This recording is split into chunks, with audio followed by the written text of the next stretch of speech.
नमस्कार. ज्योतिष भास्कर, सुशील कोराड यूट्यूब चॅनलवर आपल्या सगळ्यांचं मनापासून पुन्हा एकदा स्वागत आहे. मागच्या एपिसोडमध्ये आपण चर्चा केली, की ज्योतिष्य म्हणजे नेमकं काय? आणि अनेकदा काही अशा गोष्टी पसरवल्या जातात किंवा अशा काही गोष्टी बोलल्या जातात, की ज्याचा खरं तर ज्योतिषाशी तेवढासा संबंध नाहीये. पण त्या एक सोबत बोलल्या जातात आणि त्याबद्दल आपण चर्चा मागच्या एपिसोडमध्ये केली. पण एखाद्या व्यक्तीची जेव्हा आपण पत्रिका बघतो, त्यामध्ये काही गोष्टी या लिहिलेल्या असतात आणि त्या तशा मांडलेल्या असतात आणि जेव्हा ते वाचतो आपण त्यावेळेला काही खास शब्द आहेत. त्या ग्रहांना, त्या परिस्थितींना, त्या योगाला काही वेगळे शब्द आहेत. ज्याचा अर्थ काय हे आपण आजच्या एपिसोडमध्ये जाणून घेण्याचा प्रयत्न करणार आहोत. ज्योतिष भास्कर सुशील कोराड यांच्याकडनं. नमस्कार सर. नमस्कार. सर मला विचारायचं आहे, की जेव्हा आपण एखाद्याची पत्रिका बघतो त्यावेळेला काही ग्रह वक्री ग्रह आहेत असं म्हटलं जातं.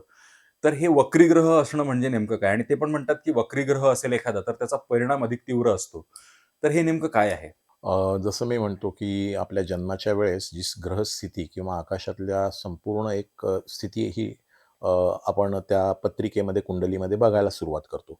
त्यावेळेस काही ग्रहांचे जे गती असते, जो स्पीड असतो, तो जेव्हा पृथ्वीच्या स्पीडपेक्षा कमी असतो हं, आणि पृथ्वी पुढे जाताना आपल्याला दिसते किंवा तो ग्रह मागे येतोय असं आपण आपल्याला वाटतं. हं, त्याला हं. वक्री ग्रह असं म्हणतात. का तो अच्छा. येत असतो का मागे? नसतो. पण त्यावेळेस त्याचा स्पीड हा थोडासा मंदावलेला असतो किंवा पृथ्वीचा स्पीड वाढलेला असतो. हं, त्यामुळे ती एक रचना तयार झालेली असते. म्हणजे हं, त्याच्या ऊर्जा ज्या आपल्या शरीरामध्ये येणाऱ्या असतात, त्या रचनेच्या ऊर्जा त्या थोड्याशा डिस्टॉर्टेड किंवा अशा थोड्याशा विचलित करणाऱ्या असतात. हं, मग त्याचे परिणाम काय होतात या वक्री ग्रहांचे? तर हा वक्री ग्रह हा नेहमीच वाईट फळं देतो का? असं नाहीये. तर वक्री ग्रह हा तीव्र फळं देऊ शकतो. हं, म्हणजे काय होतं, की आता समजा मंगळ वक्री आहे, तर हं. ॲक्सिडेंट्सचे योग असतात. अच्छा, शनी वक्री असेल, तर आपल्याला निश्चितच ब्लड सर्क्युलेशनचा किंवा ब्रेन हॅमरेजसारखा त्रास होऊ शकतो अच्छा. किंवा बुध वक्री असेल, तर पोटाचे तीव्र आजार होऊ शकतात. गुरु वक्री असेल, तर खास करून पोटाचे विकार भयंकर होऊ शकतात हं, आणि मग लिव्हरचे, महिलांना काही वेळेला गर्भाशयाचे विकार होऊ शकतात. हं, हं, फक्त सूर्य आणि चंद्र हे वक्री नसतात, कारण की त्यांना एक विशिष्ट गती आहे हं, आणि ते सतत पुढे जातच असतात. हं, त्याच्यामुळे हं. ते राहू आणि केतू हे नेहमीच नेहमीच वक्री वक्री असतात. असतात. म्हणून त्यांच्यामध्ये परिणाम देण्याची क्षमता सगळ्यात जास्त असते. हं, वक्री ग्रह वाईट असतात का? तर नाही. वक्री ग्रह हे संवेदनात्मक असतात आणि तीव्र संवेदनात्मक असतात. म्हणजे ज्या चरराशी आहेत, हं. त्यांना खास करून ह्याचे परिणाम जास्त जाणवतात. त्या कुठल्या? म्हणजे 1, 4, 7, 10 1, 4, 7, 10 म्हणजे केंद्रातल्या राशी. बरोबर. हं, या ज्या राशी आहेत त्यांना खास करून या वक्री ग्रहांचे परिणाम जास्त जाणवतात आणि त्याचे परिणाम म्हणजे मग काही वेळेला ॲक्सिडेंट्सचे योग वगैरे असे हं. निर्माण होतात. म्हणून लोकं वक्री ग्रहांना घाबरतात. बरं. मग ह्या वक्री ग्रहांचा जसं तुम्ही मागच्या एपिसोडमध्ये पण उल्लेख केला होता, की कर्मबंधनाने आपण हे परिणाम जे आहे ते सौम्य करू शकतो. तर ह्याच्यावरती काय कशा पद्धतीने आपण रिएक्ट करून त्याचे परिणाम हे थोडे मंदावू शकतो किंवा कमी करू शकतो? आता जसं हे जन्माच्या वेळेस लॉक झालेलं समीकरण आहे, की हा हं, ग्रह अमुक-अमुक ग्रह वक्री झालेला आहे. हं, मग तो काय प्रत्येक क्षणी आपल्याला तसे परिणाम देतो तसं नाहीये. हं, तर त्या दशांमध्ये, हं, विशिष्ट दशांमध्ये ते समीकरण जुळून येतं आणि तो ग्रह त्या स्थितीत आला, की हं. मग आपल्याला त्याचे परिणाम मिळतात. बरं. म्हणजे एक ज्योतिषी तुम्हाला करेक्ट सांगू शकतो, की हा पिरियड तुझ्यासाठी थोडासा डिफिकल्ट आहे हं, हं, हं. किंवा या पिरियडमध्ये आपला स्पीड कमी ठेव. हं, हं, हं. म्हणजे या पत्रिकेमधला हा काळ पुढे जाऊ दे आणि मग तू ॲक्शन घे. हं, हं. कारण त्याच स्पीडमध्ये तू चालत राहिलास, तर निश्चितच तो ग्रह जेव्हा त्या स्थितीत येईल आणि वक्री झालेला असेल आणि त्याचे काही योग निर्माण झालेले असतील, हं. त्यावेळेस तुझ्या हातून नकळत चुका घडू शकतात. घडण्याची तुझ्या शक्यता आहे. मानसिकतेत बदल होऊ शकतो. हं, हं, कित्येक वेळेला त्याने निर्माण झालेली कर्म ही हं, तुझ्यासाठी घातक असतात. हं, म्हणून त्यावेळेस आपण संयम बाळगून, हं, श्रद्धा बाळगून आपला स्पीड कमी ठेवणं हं, किंवा पॉज घेणं, प्रत्येक वेळेला पूजा अर्चना किंवा आध्यात्मिक दृष्टीने उन्नती. पूजा अर्चना म्हणजे तुम्ही लिटरल भाषेत घेऊ नका. मला हं, असं म्हणायचं आहे, की तुम्ही स्वतः नम्र होऊन हं, हं, या सृष्टीपुढे आपलं थोडं स्वतःला समर्पित आयुष्य जर जगलात, तर हं. तुमचे ते इफेक्ट्स कमी होतात आणि तुम्ही चांगलं आयुष्य जगू शकता. म्हणजे मग सगळं शेवटी कर्मावरच येतंय. बरोबर. ते काय ग्रह बदलणार आहेत का, त्यांची गती बदलणार आहे का, कर्मबंधन बदलणार नाही. पण त्यावेळी मी त्यात उडी नाही मारलेली. मी हं, हं, हं. त्यावेळेस कर्म असं केलेलं, की ते आले आणि निघून गेलं. हां, बाजूने निघून गेलं हो, ते. म्हणजे हा प्रवास आहे. हा हं, प्रवास किंवा संकेतांचं शास्त्र हे ज्योतिषशास्त्र आहे. ज्योतिषशास्त्र घटनांचं शास्त्र नाहीये. हं, हं. संकेतांचं आणि संकेत. कृपादृष्टीचं शास्त्र आहे. कृपादृष्टी म्हणजे आता समजा तुमच्यावर गुरुची कृपा असेल, पत्रिकेत गुरु उच्च असेल, तर निश्चित तुम्हाला मार्ग मिळतो. कोणीतरी येऊन तुम्हाला सांगून जातो, की या काळामध्ये सावध राहा. या काळात तू स्वतःचा स्पीड कमी कर. हं, हं, आणि हं. तो काळ येतो आणि निघून जातो. नंतर तुम्हाला वाटतं की बरं झालं मी याच्यामध्ये नाही पडलो. म्हणजे काळ हा चाललेलाच आहे. फक्त तुम्ही तुमच्या कर्माने तुमचं आयुष्य सुखकर बनवू शकता. बरं. अर्थातच म्हणजे हे लॉजिकल पण आहे, की तुम्ही म्हणजे ते असं ना, की रस्ता ओलांडताना जरा सांभाळून रस्ता ओलांडला पाहिजे. बरोबर आहे. वेगाने येणारी गाडी सरळ निघून गेली, करेक्ट. असं म्हणू शकतो. बरं. यासोबत अजून जसे वक्री ग्रह असतात पत्रिकेमध्ये, तसे काही अस्तंगत ग्रह पण असतात, की ते पण लिहिलेलं असतं पत्रिकेमध्ये. तर हे ग्रह कुठले असतात आणि ते कसे ओळखायचे असतात? अस्तंगत म्हणजे काय, की पत्रिकेमध्ये आपल्या जन्माच्या वेळी असणारी ग्रहस्थिती, हं. सूर्याच्या जवळ असणारे ग्रह अस्तंगत ग्रह म्हणलं जातं. बरं. अस्तंगत ग्रह म्हणजे निष्प्रभावी ग्रह, हं. म्हणजे त्यांच्यामध्ये परिणाम देण्याची क्षमता कमी असते. हं. फक्त हा असा समज आहे हं. पुस्तकी ज्ञानामध्ये, की सूर्याच्या जवळ असणारा ग्रह अस्तंगत आहे, तो काही तुला फळ देऊ शकणार नाही, तसं नाहीये. हं. अस्तंगत ग्रह म्हणजे त्यावेळेस सूर्याचं बळ तुला मिळालेलं आहे. हं. सूर्याच्या पद्धतीने तू पुढे जाणार आहेस. हं. हं. अस्तंगत ग्रह उलट तुझी कॅपॅसिटी वाढवते, तुला बळ देणार आहे. अस्तंगत ग्रह म्हणजे सूर्याच्या साधारणतः 10 ते 12 डिग्रीच्या पुढे मागे असणारे ग्रह हे अस्तंगत ग्रह असतात. अच्छा. आता फॉर एक्झाम्पल एखाद्या अतिशय प्रसिद्ध व्यक्ती आहे, हं. अतिशय मोठी व्यक्ती आहे, तुमच्याकडे आली, तर याचा अर्थ असा होणार आहे का? याचा अर्थ असा होतो की लोकं त्याच्याकडे जास्त फोकस करणार, पण त्यांनी तुमचं कार्यकर्तृ कमी होणार आहे का? तर नाही. तुमचं जसंच्या तसं हां. व्यक्तिमत्व तसंच राहणार आहे. तसंच फक्त राहणार. तुम्ही त्याच्या प्रभावाखाली असणार आहात. बरोबर. तर फॉर एक्झाम्पल ज्या अग्नितत्वाच्या राशी असतात म्हणजे हं. 1, 5, 9 त्यांना सूर्याच्या म्हणजे अस्तंगत ग्रह जास्त बलवान असतात. कारण सूर्याच्या बरोबर या अग्नितत्वाच्या राशींमध्ये सूर्याच्या बरोबर असणारे ग्रह अस्तंगत नसून जास्त प्रभावशील असतात. हं. हं. कारण सूर्याचा परिणाम जास्त असतो. अग्नितत्वाचा परिणाम जास्त असतो. हं. म्हणून अस्तंगत ग्रह ही टर्मिनॉलॉजी आहे, की तुझ्या पत्रिकेत हे अस्तंगत आहेत म्हणजे खराब आहे. नाही. हं. याचा अर्थ असा आहे, की तिथे सूर्याचा परिणाम जास्त आहे, प्रभाव जास्त आहे. अच्छा.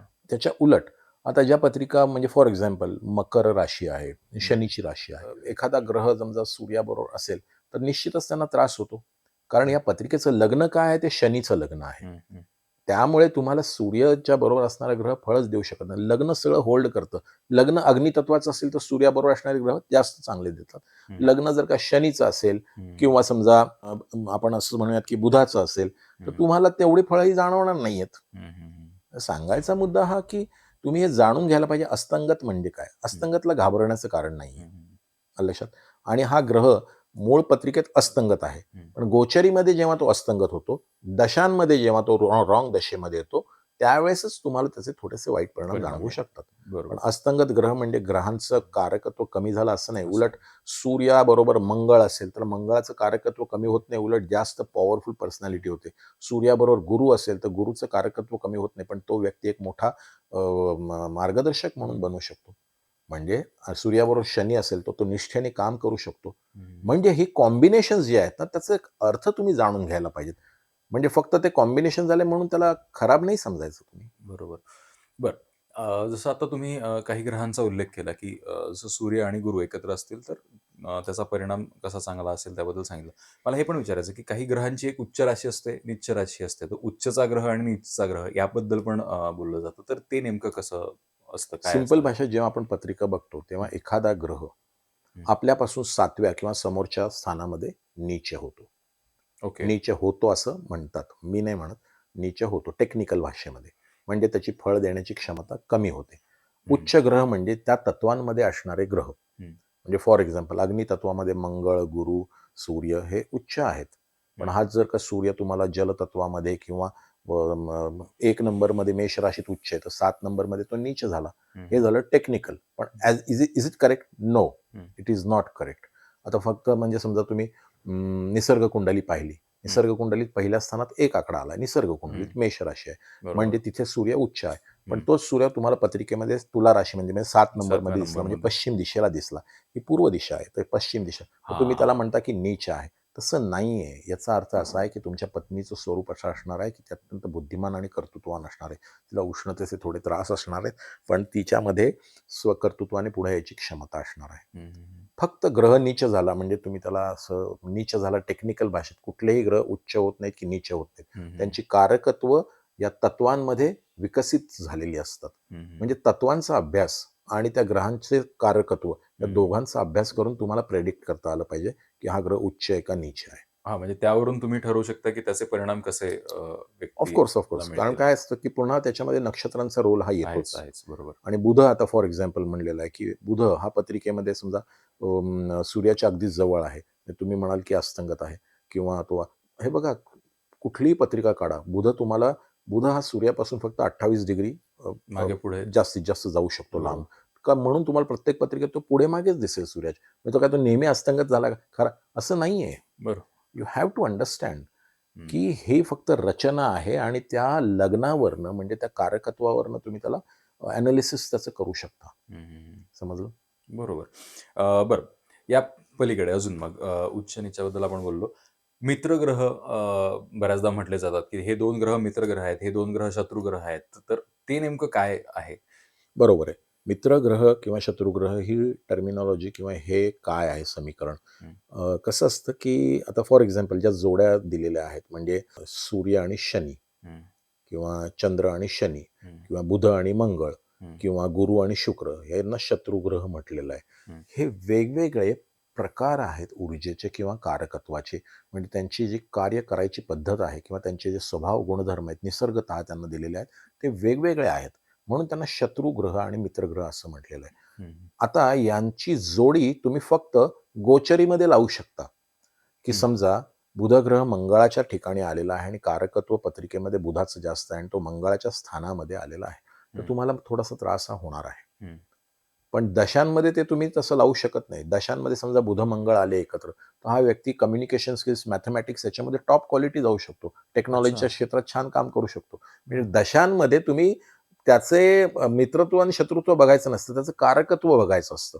अच्छा. आणि तुम्ही गोचरीमध्ये मूळ पत्रिकेमध्ये गुरु किंवा बुध आणि मंगळ हे हे कशा पद्धतीने काम करतात हे जाणून घ्यायचं असतं. हं, हं, बुध आणि मंगळ हे वेगवेगळे इश्यूज आहेत.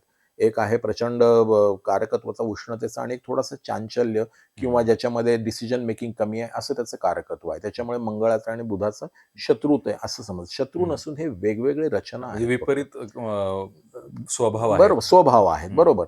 हे समजून घ्यायचं. शत्रुत्व हा शब्द खरंच चुकीचा आहे. हं, वेगवेगळे स्वभाव आहेत. हं, पण हं, त्याच्याबरोबर एक हे पण आहे, की समजा एखाद्या मुलाची जी पत्रिका आहे, ही समजा मंगळाची पत्रिका आहे, हं, म्हणजे मेष राशीची आहे हं, आणि एखाद्या मुलीची जी पत्रिका आहे, ही कन्या राशीची आहे, बुधाची आहे. हं, तर निश्चितच दोघांच्या स्वभावामध्ये भिन्नता येते. हं, हं, म्हणजे तुम्ही जे अष्टकूट वर्ग जेव्हा बघता हं, गुणमिलनामध्ये, तेव्हा ग्रहमैत्री म्हणून बघता. तर हं. त्याला का महत्त्व दिलेलं आहे, की तुम्हाला ते स्वभाव भिन्नता आहे. याचा बरं. अर्थ दोघे नवरा-बायको एकमेकांचे शत्रू नाही होणार, हं. पण दोघांचे विचार करण्याची पद्धत वेगळी असेल. वेगवेगळी असेल. एक अर्थार्जन आणि थोडंसं संयमी पद्धतीने किंवा बऱ्याच वेळेला 2 वेळेला विचार करून करणारा असेल, तर एक अतिशय धडाडीने पुढे जाऊन काम करणारा असेल. म्हणजे या दोघांचे स्वभाव भिन्न होतील म्हणून दोघांच्या वैवाहिक सौख्यामध्ये बाधा येऊ शकते. This is the reason. हं, हं, हं. म्हणजे तुम्हाला ते कळायला पाहिजे, की दोघं शत्रू नाहीयेत. हे दोघांची रचना वेगवेगळ्या आहेत. आयडिओलॉजिकल डिफरन्सेस असल्यामुळे येस, ते येस. पटत नाहीये. डेफिनेटली. मित्र आणि शत्रू ग्रहांबद्दल झालं. पण अजून एक असा एक योग जो ज्योतिषशास्त्रात खरं तर नाहीये, पण तो खूप प्रचलित केला गेला आणि त्याच्या नावाने खूपदा घाबरवलं जातं एखाद्या व्यक्तीला, तो म्हणजे काळसर्पयोग. बरं. की तुमच्या पत्रिकेत काळसर्पयोग आहे आणि त्याची शांती करावी लागेल, नाहीतर असे परिणाम होतील, हे सांगितलं जातं. पण मुळात ज्योतिषशास्त्रात असा काही शब्दच नाही असं म्हटलं जातं. तर हे काय तथ्य आहे यामध्ये? प्राचीन ज्योतिषशास्त्रामध्ये सर्पशाप म्हणून एक टर्मिनॉलॉजी आहे फक्त. हं, कालसर्प हा योग मानवनिर्मित योग आहे आणि हं, त्याला घाबरण्याचं मुळीच कारण नाही. पण हं, त्याचा अर्थ समजून घ्यायचा आहे. हं. कालसर्प काल म्हणजे एक एक प्रकारची अशी रचना आहे, की जे 2 टोकं दाखवलेली आहेत. ही हं. 2 टोकं म्हणजे राहू आणि केतू केतू. आहेत. हं. त्याच्या एका बाजूला सगळे जेव्हा ग्रह एकवटलेले आपल्याला पत्रिकेत दिसतात, तेव्हा आपण म्हणतो याला कालसर्प योग काळसर्पयोग आहे. आहे. असे लोकांनी 120 प्रकारचे कालसर्पयोग शोधून काढलेत. अर्ध बापरे! कालसर्पयोग, एक ग्रह इकडे म्हणून याला अर्ध कालसर्पयोग, एक अनेक प्रकारच्या सर्पांची नावं देऊन सुद्धा त्यांना सर्पयोग काढलेला आहे आणि त्याची शांती आणि हे करायला बरं. सांगतात. परत सांगतो, मला त्याबद्दल काही म्हणायचं नाही. मला एवढंच म्हणायचं आहे, की त्याला जाणून घेणं महत्त्वाचं आहे. हं, हं, काय असतं जेव्हा आपली ही पत्रिका असते 30 अंशांची 12 घरं आहेत. हं, याचा बॅलन्स आहे एक प्रकारचा. हं, हं, जेव्हा सगळे ग्रह एका बाजूला कलंडलेले आहेत एका हं, रचनेच्या, त्यावेळेस त्या पत्रिकेचा बॅलन्स हा एका बाजूला टिल्ट झालेला आहे. हं, म्हणजे सगळी कॉम्बस संरचना तयार झालेली आहे, की त्याची ऊर्जा क्षेत्र एका ठिकाणी आलेलं आहे. हं, त्याच्यामुळे त्या माणसाची विशिष्ट संरचना तयार होते किंवा तो अतिशय जिद्दी आणि पराक्रमी व्यक्तिमत्व होतो. हं. कालसर्प योग असणाऱ्या अनेक पत्रिका आहेत की ज्याच्यामध्ये व्यक्ती टॉप मोस्ट हाईट्स टच करते. कालसर्प हा वाईट योग नाही आणि तो प्रत्येकाच्या पत्रिकेत तसं पाहिलं तर शोधून काढता येऊ शकतो. राहू म्हणजे मुख आणि केतू म्हणजे त्याचं शेपूट. म्हणजे तिथे तुम्ही त्या भोगत भोगत भोगत येऊन इथे मुक्त व्हा, हा झाला तर कालसर्प. पण हे तुमचं कर्मबंधन आहे आणि त्याला घाबरण्याचं मुळीच कारण नाही. त्याला ॲक्सेप्ट करणं आणि त्याच्याप्रमाणे आपल्या मानसिकते आणि याच्यामध्ये बदल करून घेणं हेच त्याचं उत्तर आहे.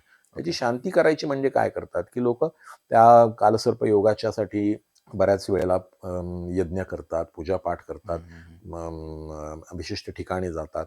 पण माझ्या मते अन्नदान हे सर्वश्रेष्ठ दान आहे आणि गुरुदेव दत्ताची पूजा करून साक्षी होणं प्रत्येक गोष्टीला आणि जाणून घेणं, नम्र होणं हा त्याच्यावरचा सर्वोत्तम उपाय. अन्नदान हा सर्वश्रेष्ठ उपाय आहेच. आणि कालसर्प योगाने वाईट काही होत नाही बरं का, प्लीज. म्हणजे त्याच्याबद्दल म्हणजे गैरसमज करून बऱ्याचदा घेऊ असं नका. म्हणलं कालसर्पयोग म्हणजे ते अकाल मृत्यू वगैरे त्याच्याबद्दल बोललं जातं. असं मुळीच नाहीये आणि तसं मृत्यू परत सांगतो ज्याबाबत तुम्ही बोलताय की ती ही घटना नाहीये, हा एक योग आहे. मृत्यू हा योग आहे. त्याच्यामुळे तो योग ज्योतिषशास्त्रात आपल्याला कळू शकतो. पण तो सांगणं हे सुद्धा म्हणजे त्याला बंधन वर्ज्य आहे, आहे. त्याचं वर्ज्य आहे. परंतु आपण एवढं सांगू शकतो हा यावेळेला हा पिरियड तुझ्यासाठी खराब जाणार आहे. कालसर्पयोग म्हणजे मृत्यूयोग अजिबात नाही. कालसर्पयोगाला घाबरण्याचं अजिबात कारण नाही. कालसर्प ही फक्त एक रचना आहे की ज्याच्यामुळे उलट पत्रिका बलवान बनते, इंटेन्स होते. इंटेन्स होते. आता ज्या ठिकाणी राहूचं मुख आहे, ज्याला तुम्ही काल म्हणता, निश्चितच त्या ठिकाणी तुम्हाला एक परिणाम जाणवणार आहे. जिथं केतूचं हे आहे, एंड आहे, तिथं तुम्हाला निश्चितच एक परिणाम जाणवणार आहे. आणि एका बाजूला ग्रहरचना झाल्यामुळे त्या बाजूची जी परिस्थिती आहे ती अतिशय स्ट्रॉंग होऊन या बाजूची परिस्थिती थोडीशी वीक होणार आहे. ही जी 12 घरं आहेत हे तुम्ही स्वतः आहात आणि याच्यामध्ये तुमचं हे कर्मबंधन आहे. म्हणजे तुम्हाला कळतं की बाबा या भागात मला सुख मिळणार नाहीये, तेच या भागात विशिष्ट एक रचना झाली की ज्यात मला खूप पोटेन्शियल मिळू शकतं. हेच आहे ते. त्यात काय आहे विशेष? तुम्ही काही अशी पूजा वगैरे करून हे बदलून इकडचं तिकडं आणू शकणार आहे का? नाहीये. पण याला कालमर्यादा आहे. याला दशांमधून आपण अभ्यास करून सांगू शकतो. या तारखेनंतर तुझ्या आयुष्यात बदल घडायला सुरुवात होतील. ओके. मृत्यूचा आपण आत्ताच उल्लेख केला. तर पत्रिकेतलं अष्टमस्थान हे मृत्यूस्थान म्हणून बघितलं जातं. तर आणि ते पण तुम्ही आत्ताच सांगितलं, की मृत्यू ही घटना नसून तो एक योग आहे. तर या अष्टमस्थानाबद्दल किंवा त्याच्यात असलेल्या ग्रहांबद्दल बऱ्याचदा घाबरवलं जातं एखाद्या व्यक्तीला किंवा ती भीती असते लोकांच्या मनात. तर त्याबद्दल काय सांगाल? अष्टमस्थान याला मृत्यूस्थान हे दुसरं नाव आहे. पण मृत्यू हा शारीरिक मृत्यू नसतो, भावनांचा मृत्यू आहे तो. म्हणजे या ठिकाणी असणारे ग्रह काही वेळेला आपल्याला अशा भावना देतात की आपण त्या माणसापासून लांब जातो किंवा आपण मोक्षाकडे जातो किंवा आपण अतिशय इनडेप्थ अनालिसिस करायला लागतो आणि आपण समाजापासून दूर जातो. या ठिकाणी याला अष्टमस्थान म्हणजे पत्रिकेतलं 8वं स्थान. म्हणजे हे जर का प्रथम स्थान धरलं तर 8वं स्थान म्हणजे साधारणतः आपले जे आपण ज्याला म्हणतो की गुह्येंद्रिय किंवा आपण जे बाहेर टाकतो पदार्थ तर ते स्थान आहे. म्हणजे एक प्रकारचं अशुभ स्थान आहे. पण याच्यावरनं आपण वेदना बघू शकतो, सर्जरी बघू शकतो, काही वेळेला ॲक्सिडेंटल योग बघू शकतो. मृत्यू ही घटना नसून मृत्यू हा योग आहे. या ठिकाणी समजा काही वक्री ग्रह असतील तर सर्जरीचे योग येतात ना, पण त्याच्यावरनं तुमची डेथ होईल का? तर नाही. डेथ हा योग आहे. म्हणजे एका विशिष्ट ग्रहदशांमध्ये विशिष्ट रचना होते, त्यावेळी ती घटना ॲक्टिवेट होते. मृत्यूस्थान नाही आहे ते. अष्टमस्थान हे मोक्षाचं स्थान आहे. हे अध्यात्माचं स्थान आहे, सिक्स सेन्सचं स्थान आहे, वारसा हक्काने मिळणाऱ्या प्रॉपर्टीचं स्थान आहे, अचानक धनलाभाचं स्थान आहे आणि हे सिक्स सेन्स इंट्युशन पॉवरचं स्थान आहे. त्याला वाईट कधीच समजायचं नाही. त्यानंतर अजून एक आता सध्या सगळीकडे लग्नसराईचं वातावरण आहे आणि जेव्हा लग्न जुळवलं जातं त्यावेळेला मंगळदोष हा प्रामुख्याने बघितला जातो, की एका बरोबर. मुलाच्या किंवा मुलीच्या पत्रिकेत जास्त तो यांनी बघितला जातो, की बरोबर. मंगळदोष आहे की नाहीये. तर हा मंगळदोष म्हणजे नेमका काय असतो आणि त्याचा काय परिणाम त्या मुलीच्या आयुष्यावर आणि नंतर कालांतराने त्या दाम्पत्याच्या आयुष्यावर काय होऊ शकतो? नाही, गुड क्वेश्चन. हा प्रश्न फार महत्त्वाचा आहे. कारण की मांगलिक आहे किंवा मंगळ दोष आहे. काहीही ज्ञान नसताना लोकही असं एक टर्म पकडून चालतात. मांगलिक आहे मुलगी, नाही आम्हाला नाही चालणार वगैरे. मांगलिक म्हणजे काय आहे? मंगळ दोष म्हणजे काय आहे? या पत्रिकेमध्ये 1, 4, 7, 8 आणि 12 या स्थानामध्ये जर का तुम्हाला मंगळ आढळला तर तुम्ही टेक्निकली काय म्हणता? याला मंगळ दोष आहे. मंगळ दोष म्हणजे मंगळाला तुम्ही काय कारकत्व दिलंय, की भांडखोर, अग्रेसिव्ह किंवा त्याच्यामध्ये काहीतरी मोठ्या घटना घडवण्याची हम्म, क्षमता आहे. हम्म, फक्त एवढंच कारकत्व आहे का त्याचं? तसं नाहीये. मंगळ म्हणजे साक्षात श्री गणेशाचं एक प्रकारचं स्वरूप आहे. हम्म, मंगळाच्या मुलं किंवा मुली जास्त अत्यंत कर्तृत्ववान असतात आणि त्या स्वकर्तृत्वाने पुढे येणाऱ्या व्यक्ती असतात. मंगळ हा कुठल्या नक्षत्रात आहे, हम्म, तो वक्री आहे का आणि त्याच्यामध्ये त्याचे कुठले योग दडलेले आहेत, त्यानुसार हम्म, तुम्ही त्याला मांगलिक ही टर्मिनॉलॉजी वापरू शकता. हम्म, मंगळाने अजिबात कुठलेही परिणाम असे आढळून येत नाहीत, की जे फक्त मंगळामुळे होतात. त्याला हम्म, इतर ग्रहांची सुद्धा जोड लागते. जोड लागते. चंद्र लागतो. चंद्र कसा आहे तो पाहावा लागतो. पत्रिकेतली शनीची, वक्री ग्रहांची प्लेसमेंट बघावी लागते. हम्म, नंतरच तुम्ही त्याच्या सांसारिक सुखाबद्दल बोलू शकता. उलट मी तर लग्नी मंगळ असलेल्या व्यक्ती आर्म फोर्सेसमध्ये किंवा उच्च अधिकारावर पाहिलेल्या आहेत आणि हो, हे आहे. किती उदाहरणं घ्या तुम्ही. हम्म, सप्तम स्थानात मंगळ असलेल्या व्यक्तींच्या पत्नी अतिशय कर्तृत्ववान असतात. तो हम्म, पण स्वतः अत्यंत कर्तृत्ववान आणि बिझनेस ओरिएंटेड माणूस असतो. हम्म, म्हणजे तुम्ही त्याचं कारकत्व आता जर का मंगळ उच्च नक्षत्रात असेल, हम्म, उच्च राशीमध्ये असेल, तर तुम्ही त्याला वाईट कसं म्हणू? स्वतःचं घर होऊ शकतं, स्वतःची गाडी होते, हम्म, लँड मास भरपूर असतो आणि अशा हम्म, व्यक्ती लीडरशिप क्वालिटीज असतात हम्म. त्यांच्यामध्ये. बरोबर. म्हणजे एक प्रकारे अग्रेसिव्हली डिसिजन घेणं म्हणतो ज्याला आपण किंवा पटापट गोष्टींमध्ये ॲक्शन्स घेणं हा एक मूळ स्वभाव त्या व्यक्तीमध्ये असतो येस. मंगळाच्या आणि तो त्या प्रभावातला. स्थानांमध्ये म्हणजे 1, 4, 7, 8 आणि 12 मध्ये हं, आल्यावरती त्याचं कारकत्व काय ते जाणून घेतल्याशिवाय, त्याची नक्षत्र कुठली आहेत ती जाणून हं, घेतल्याशिवाय, त्याच्या राशी कुठल्या आहेत ते जाणून घेतल्याशिवाय आपण त्याच्यावर असं भाष्य कधी करू नये, की या मुलाला मंगळ दोष आहे. हं, हं. तोच मुलगा पुढे जाऊन टॉप लीडरशिप क्वालिटीज त्याच्यामध्ये असतात. असू शकतात. हे खरं आहे. कारण ढोबळ मनाने एखादी पत्रिका बघितली जाते आणि मग त्यावरून एक जनरलाइज्ड काहीतरी उत्तर करेक्ट, देऊन करेक्ट. बोललं जातं. आणि त्याच्यावर आणखीन एक असं, की मग मुलगी मांगलिक आहे म्हणून मुलगा पण मांगलिक पाहिजे आणि हे ते. हे किती चुकीच्या कल्पना करून ठेवलेल्या आहेत तुम्ही. हां, मी तो विचारणार होतो पुढे. तोच प्रश्न होता माझा. नाही काय माहिती का, की तुम्हाला असं वाटतं का म्हणजे मी त्याला नलिफाय करेन आणि हे अरे तसं नाहीये बाबांनो. हं, या व्यक्तीला तुम्ही जाणून घेणं, मंगळ हा साक्षात श्री गणेशाचं तुम्हाला कारकत्व दाखवणारा ग्रह आहे. तुम्ही हं, त्याला हं, वाईट कसं म्हणता? हं. त्याला जाणून घेऊन, समजून घेऊन, त्याचे विचार समजून घेऊन जेव्हा तुम्ही त्याला कॉम्प्लिमेंट करायला लागलात, तर तो तुम्हाला पण टॉपवर घेऊन जाऊ शकतो. बरोबर, बरोबर.